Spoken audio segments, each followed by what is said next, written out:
In June of 2020, this man's company was worth more than Ford. In its most famous video, the engine of the truck was switched off. It had been towed to the top of a 2-mile slope in Utah and let go. That video stayed online for 2.5 years. Nobody drove out to look at the road. So how does a truck rolling downhill turn into a $29 billion company? This is the story of Nikola, and of a founder who was convicted of fraud and never spent a single day in prison. Start with the road because everything else grew out of it. It runs south out of Grantsville, Utah, and it is called the Mormon Trail. 2 miles dead straight with a consistent 3% grade, downhill the entire way. In 2018, Nikola published a promotional video shot on that road. It showed the Nikola One, a hydrogen-powered semi-truck moving at speed across the landscape. The video was titled Nikola One in Motion, and that title was accurate. The truck was, in the plainest sense of the word, in motion. It just was not driving. 2 years later, investigators went out and retraced the shot. A vehicle rolling in neutral down that same stretch reached 56 miles an hour. Gravity did all of it. A former employee described how the shot was made in a text message. The truck was towed to the top of the hill and let go. Here is the part that matters. Nikola never wrote the words under its own power. It did not have to. It just had to show you a truck moving and let you finish the sentence yourself.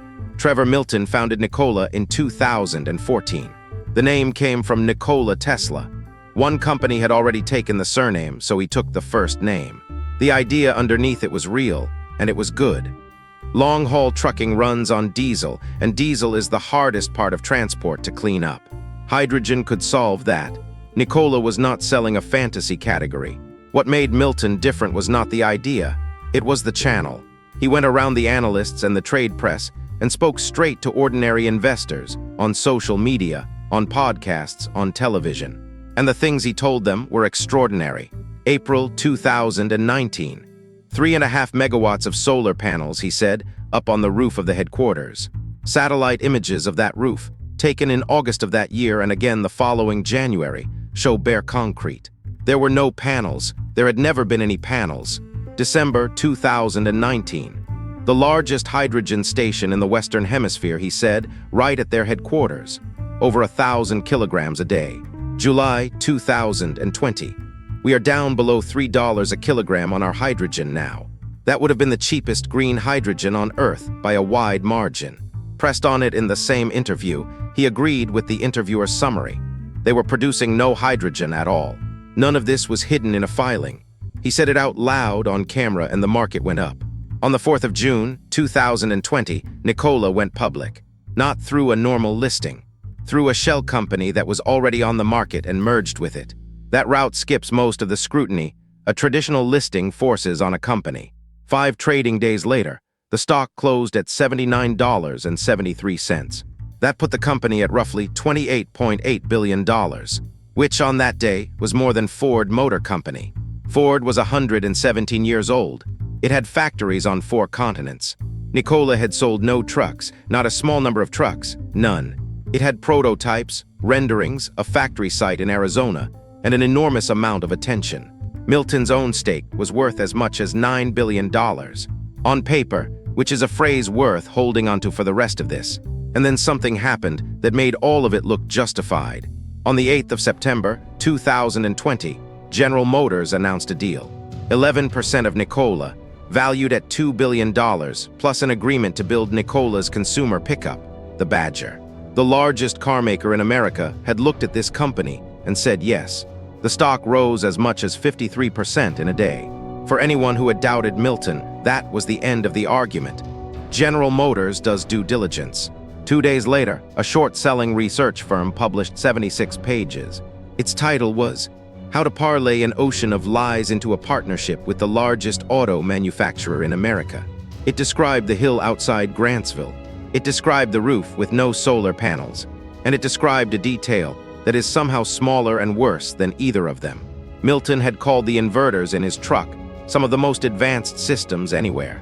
They had been bought from a supplier in Portland, Oregon. In the footage, the manufacturer's label is covered with a strip of green masking tape. Someone had to pick up that tape and press it down over the name. Nikola's response called the report false and defamatory. And then, in the same statement, It confirmed the central fact. Yes, the truck in the video had been rolling down a hill, but the company had never claimed it was moving under its own propulsion. That defense is technically sound, and it is the whole lesson of this story. The deception did not live in a sentence anyone wrote. It lived in what any normal person understands when they watch a truck move. There were other claims in that report, and they followed the same shape. 5 trucks were coming off the assembly line in Ulm, Germany. Right now, he had said that July. The partner running that line was asked about it in September. No, they are not ready yet. On the 20th of September, 10 days after the report, Trevor Milton resigned.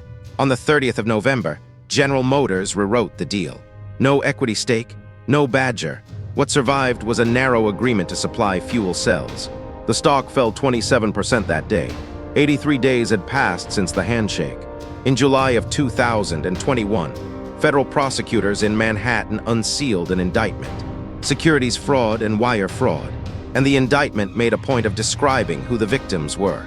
Not funds, not institutions. Retail investors. Individual people reached directly on the platforms where they already spent their evenings. Prosecutors documented that some of them had never bought a share before in their lives. They had started trading during the pandemic to replace income they had lost. Some lost tens of thousands of dollars. Some lost hundreds of thousands, including retirement savings and money they had borrowed. The prosecutors said Milton made false statements about nearly every aspect of the business. The consumer pickup he described as built from the ground up.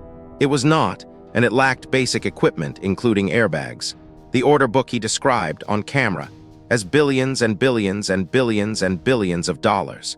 In October of 2022, after a 3.5-week trial, a jury convicted him on 3 of 4 counts. 1 count of securities fraud, 2 counts of wire fraud. Federal sentencing guidelines pointed as high as 60 years. Prosecutors asked for 11. On the 18th of December, 2023, he was sentenced to 4 years and fined $1 million. He did not go to prison. He remained free while he appealed. That is ordinary and it is legal, and it went on for over a year. Meanwhile, the money moved in the other direction. An arbitration panel in New York ordered him to reimburse Nikola $165 million. The company itself had already paid $125 million to settle with the securities regulator, without admitting wrongdoing. That settlement money came from the company, which is to say from the shareholders. By the beginning of 2025, Nikola itself was running out of road. On the 19th of February, it filed for bankruptcy protection, with more than $1 billion in liabilities. It is worth being precise here. The bankruptcy was not the fraud catching up with the company. It was cash and thin demand for hydrogen trucks, and recalls 4 years after the founder had gone, which leaves the last 13 days. On the 14th of March, 2025, prosecutors filed a request with the court. $680 million in restitution for Nikola shareholders, and $15.2 million for one individual victim. On the 27th of March, the President of the United States telephoned Trevor Milton personally. The pardon was full and unconditional. Federal records show that Milton and his wife had given more than $1.8 million to the president's re-election campaign the previous October.